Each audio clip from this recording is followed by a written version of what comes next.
Hi guys, welcome back to the channel FPL Consult here, and in today's video we have my Game Week 11 team selection. So as usual, we'll quickly go through how I did for Game Week 10 and then take a look at how my team is setting up for Game Week 11 and discuss whether I plan to sell HAALAND or not. So if you guys enjoyed today's video, please do drop a like, please do subscribe as well, and let's get on with the video. So for Game Week 10, just to quickly wrap it up because we already did one round of this in the transfer plans video earlier this week. All out, I got 63 points and the new rank is 111k. So I think this is one of the best starts I've had to an FPL season when I compare all the other starts I've had in maybe the past 3 to 4 seasons. So I am in a good position and I'm pleased with the performance of my team so far. So hopefully we'll be able to creep into the top 100k with the plans that I have for my team moving forward.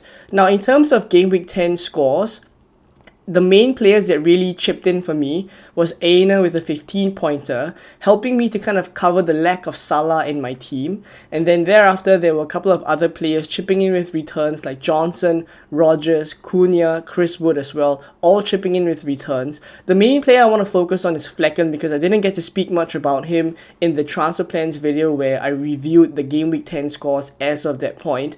Now, Flecken played on Monday night against Fulham, and actually he was on 12 points at the 90th minute, barring any stoppage time played. So he was on 12 points because he was on 10 saves at that point and also 3 bonus points. So incredible kind of score for him at that point, but thereafter in stoppage time he went on to concede 2 goals against Harry Wilson, which dropped him from 12 points to 8 points to 4 points. So on another day, maybe Flecken could have kept his first clean sheet of the season, which sounds a bit bizarre as well because Brentford really have not been very good defensively. But for him to walk away with 4 points, I'm happy enough, and he got 10 saves in that game as well. So I can't get everything, and overall still very pleased with the performance of the team so far. So hopefully with the plans that I have moving forward, which I'll share in the next section, I will be able to creep into the top 100k. That will be the aim for the next few game weeks. But for Game Week 10, this was how I did. It also seemed quite a while ago, so let's now focus on Game Week 11.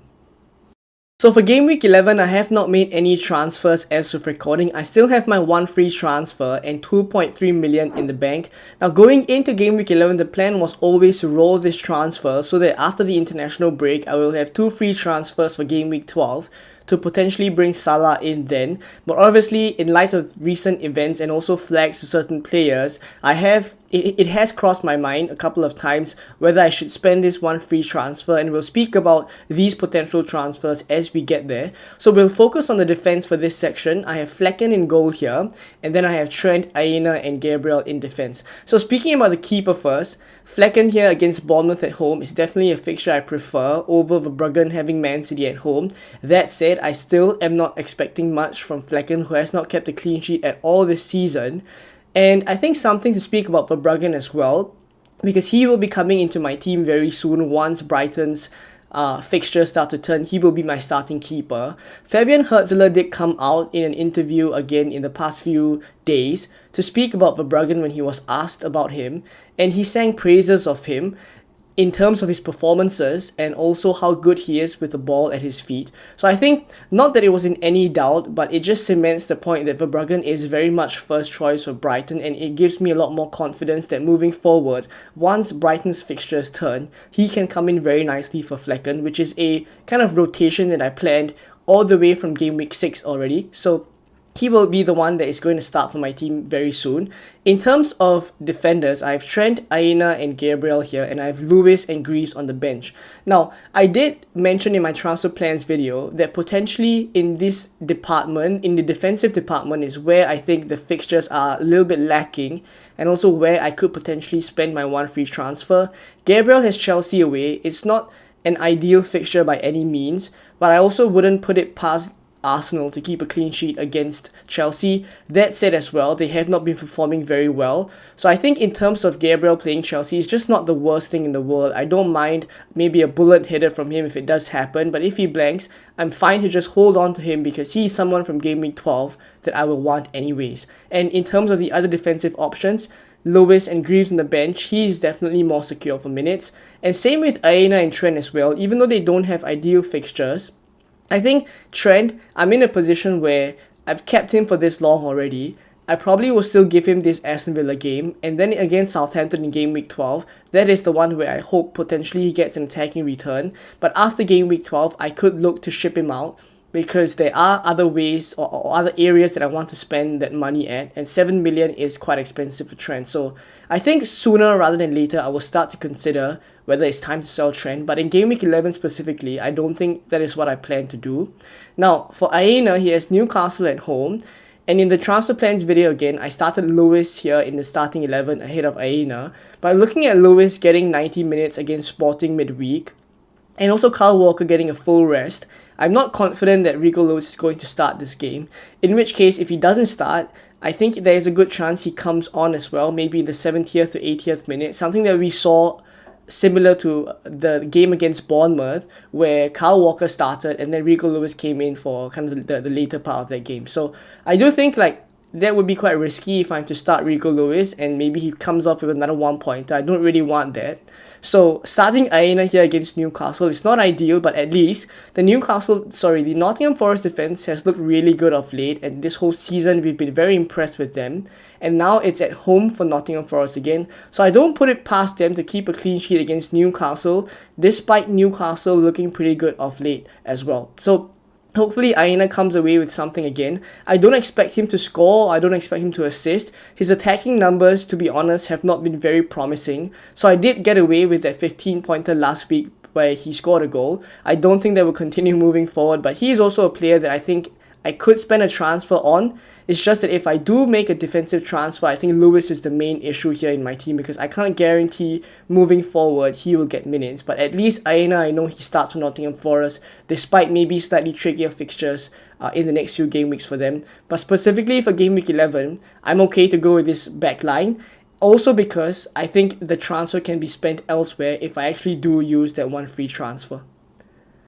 So in midfield, I have Mbeumo, Johnson, Semenyo, and Cole Palmer. So let's start with the yellow flag on Cole Palmer first. Now, initially when I looked at the tackle that Lisandro Martinez made on Cole Palmer during the United and Chelsea game, it did not feel as if it was super serious to me. Like, yes, he was limping towards the end of the game, but it looked as if it was more of an impact injury. But obviously, over the course of the week, we've seen Cole Palmer miss out on training, and that points to the fact as well that maybe it's a little bit more serious than we thought. But thereafter, just yesterday, we received the England squad for the upcoming international break, and Cole Palmer's name was included in there.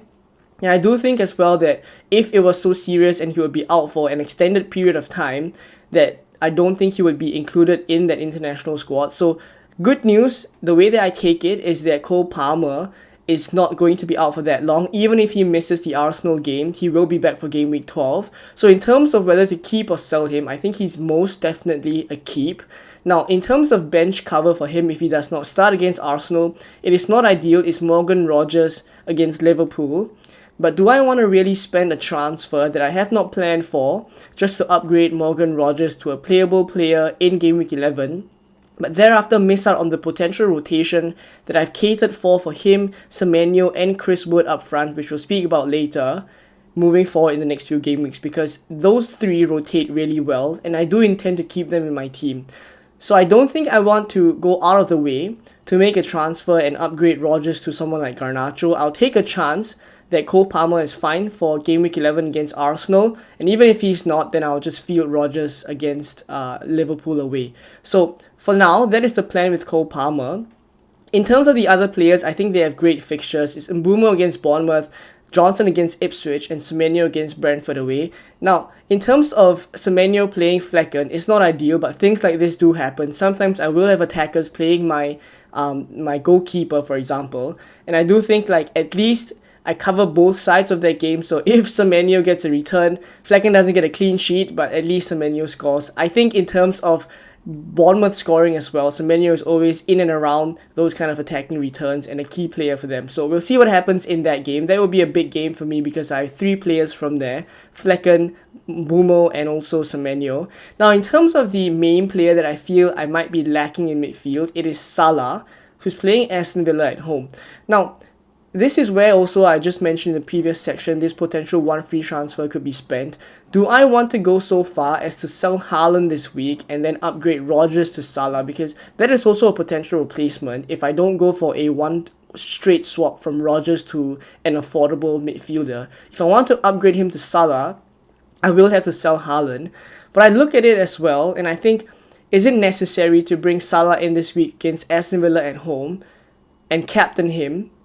And is it so much of a better fixture that I don't want to have Haaland against Brighton? So that is one of the key considerations I've had this whole week about whether I want to take a hit to bring Salah in. In terms of the matchup, I do think like the Brighton game is actually better for Haaland. And also in terms of Salah playing Aston Villa at home, a lot of things have pointed towards Liverpool doing very well because they obviously did very well midweek against Bayern Leverkusen. This game is also at Anfield, so it's even better for Liverpool.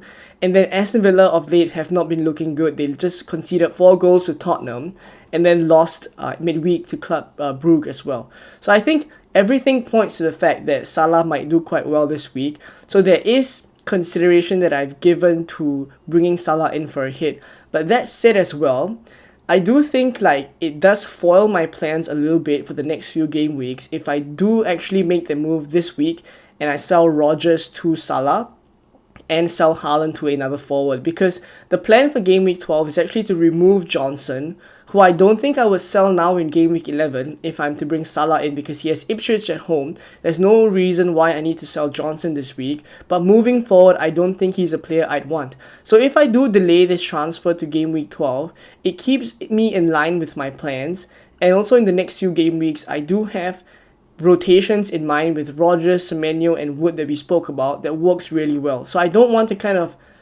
go so far as to disrupt the plans that I have just to bring Salah in, but I'm also very mindful of the fact that I need to adapt my plan, and sometimes things like bringing Salah into captain could be justified for me to adjust my plans a little bit around that kind of decision, because he is such a explosive player and most people will be captaining him. It is worth a consideration. So for now, I don't think I'll be moving there, because I do think like I still favor keeping Haaland for one more week, which could seem crazy, but we'll speak about Haaland later on.